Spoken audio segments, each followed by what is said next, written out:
असदुद्दीन ओवैसी ने आज महाराष्ट्र की रैली में दोस्तों जो बांग्लादेश के अल्पसंख्यक हिंदुओं को लेकर स्टेटमेंट दिया है, आप यकीन माने कि हर राजनेता अगर इसी तरह से स्टेटमेंट देता है तो आप यकीन माने भारत में हिंदू मुस्लिम की भाईचारा बन सकती है।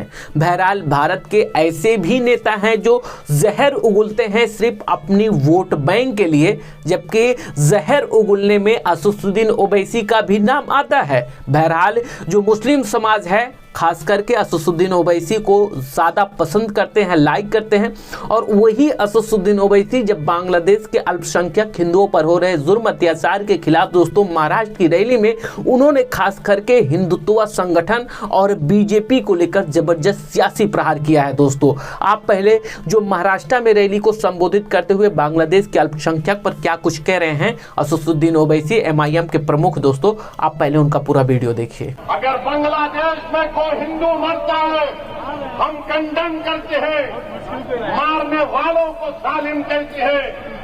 मारने वाले जिन्होंने जलगांव में सुलेमान पठान को कहा वो भी जालिम है, उनका भी कंडमनेशन होना चाहिए। बांग्लादेश हो या भारत हो, इंसान की जिंदगी इंसान होती है, हिंदू की भी जिंदगी होती है, मुसलमान की भी जिंदगी हो सकती है। और हम पूरे बीजेपी वाले आज टीवी पर बाजा बजा रहे, हमने एक प्लेयर को वापस कर दिया। अरे सुनो, तुम क्या सबको बेवकूफ बनाना चाहते हो?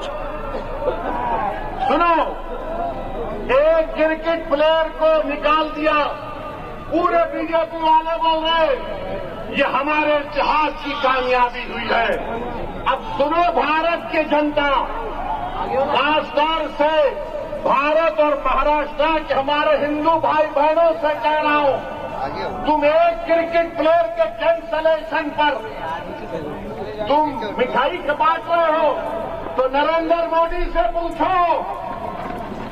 इस साल मोदी ने बांग्लादेश को 120 करोड़ रुपए दिए नहीं दिए, बताओ मेरे को।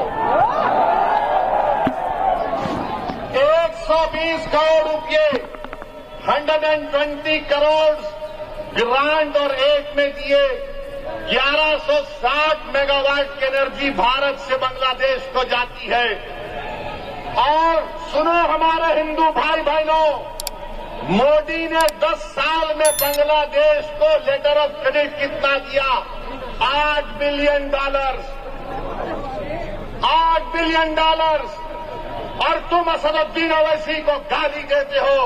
सुनो, मैं किसी मजहब का खिलाफ ना कभी रहूंगा इंशाअल्लाह ताला, मगर अगर मजलूमों से इंसाफ का मुतालबा करना, अगर मोहसिन शेख के कातिलों को सजा दिलाने की बात करना, अगर जलगांव के सुलेमान पठान खान को जिसके दोस्तों ने उसको मारा उनको कफर किरदार तक पहुंचाने की बात करना अगर जुर्म है तो खुदा की कसम जब तक जिंदा रहूंगा जुर्म करता रहूंगा। बीजेपी में गृह मंत्री अमित शाह जी वो चाणक्य का रोल करते हैं कि गृह मंत्री अमित शाह जी इस कूटनीति को अपनाते हैं कि कैसे अपने पार्टी को जिताना है और कैसे विपक्ष पार्टियों को बुरी तरह से तगड़ा हार देनी है। तो इसमें अगर कूटनीति कोई नीति करता है तो उसमें पहले नंबर पे हैं दोस्तों गृह मंत्री अमित शाह जी। जब गृह मंत्री अमित शाह जी तमिलनाडु में दोस्तों बीजेपी की तारीफ की पुलिया बांध रहे थे तो आप यकीन माने उसमें गृह मंत्री अमित शाह जी ना तो खुद का नाम लिया और ना ही और किसी बीजेपी के बड़े लीडरों का नाम लिया। उन्होंने टारगेट किया तो सिर्फ प्रधानमंत्री नरेंद्र मोदी जी को। और दोस्तों यह बात पूरे देशवासियों को मालूम है कि प्रधानमंत्री नरेंद्र मोदी जी एकलौते ऐसे प्रधानमंत्री बने अब तक के लिए कि सबसे ज़्यादा नाम और सबसे ज़्यादा प्रचार करने में अगर किसी का अहम रोल रहा है बीजेपी में तो प्रधानमंत्री नरेंद्र मोदी जी, क्योंकि साल 2014 के बाद से मोदी की नाम की एक ऐसी लहर चली जो पूरे देश में हर जगह मोदी मोदी हो गए। तमिलनाडु में कहा कि जो भी काम बीजेपी करती है उसका टाइटल अगर किसी को दिया जाता है तो वह प्रधानमंत्री नरेंद्र मोदी को दिया जाता है। और दोस्तों, प्रधानमंत्री नरेंद्र मोदी जी को लेकर क्या कुछ गृह मंत्री अमित शाह जी तमिलनाडु में कहा है, आप भी उनका पूरा वीडियो देखिए। मित्रों, एक अपप्रचार स्टालिन जी की पार्टी ने चलाया है कि एनडीए तमिल भाषा का विरोध करे। मैं आज तमिलनाडु की जनता को बताना चाहता हूं कि आईएएस आईपीएस के एग्जामिनेशन में सबसे पहले तमिल भाषा में एग्जाम लेने की शुरुआत नरेंद्र मोदी जी ने कराई। तमिलनाडु के रेलवे स्टेशनों पर तमिल भाषा में घोषणा करने का काम भी नरेंद्र मोदी जी ने करवाया। बनारस हिंदू विश्वविद्यालय में तमिल पढ़ने के लिए सुब्रमण्यम भारती चेयर की शुरुआत नरेंद्र मोदी जी ने की। महान ग्रंथ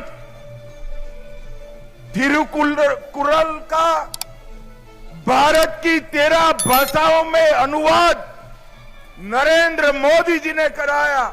मेडिकल और इंजीनियरिंग की परीक्षाएं तमिल भाषा में लेने की शुरुआत नरेंद्र मोदी जी ने कराई। भारत सरकार ने फिजी में तमिल भाषा में शिक्षण कार्यक्रम की शुरुआत कराई और महान सेंगोल को इतने सालों से कांग्रेस डीएमके ने एक म्यूजियम में रखा था। नरेंद्र मोदी जी ने सेंगोल को पार्लियामेंट में स्थापित करने का काम किया। अभी अभी भारत के उपराष्ट्रपति पद पर हमारे श्रीमान राधाकृष्णन जी को चुनकर लाने का काम भी बीजेपी और नरेंद्र मोदी जी ने किया।